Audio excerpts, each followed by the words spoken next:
Power bank বা হচ্ছে charger দিয়ে কানেক্ট করতে হবে, করলেই হবে। হ্যাঁ, এই যে আমি কি করতেছি, কানেক্ট করতেছি। হ্যালো কানেক্ট করলে যে পাওয়ার আসছে, বিটটা পার্কে ঠিক আছে। যে হাত নিয়ে আসলাম, খুললো, ডাস্টবিনটা মনে ফেললাম।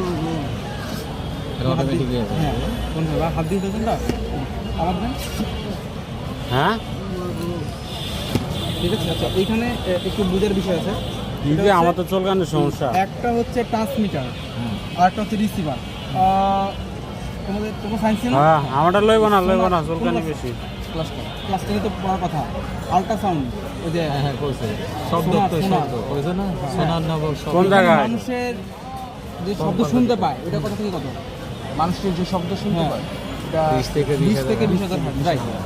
এই সেন্সরটা আমার হচ্ছে চুলকানি আছে আর 40,000 বিভিন্ন হার্টজের ধরনের শব্দ প্রবলেম আছে আর কোয়েল। মানুষ শুনতে পায় হচ্ছে 20 থেকে 20,000 আর হার্টজ। গেলে শুনতে পায়। গেলে আমরা সহজ হয়ে যাবো, আমি 1000 চার এগুলো শব্দের মাধ্যমে কাজ করে। হ্যাঁ, তো সাপোজ আমি এখানে কি করলাম, হাত দিলাম, তো আমি কি করি, একটা পালস উৎপন্ন করি, একটা শব্দ উৎপন্ন করি।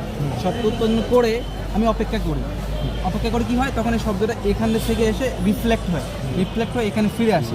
তো আমি তো শব্দের ব্যাগ জানি, বাতাসের শব্দের ব্যাগ জানি।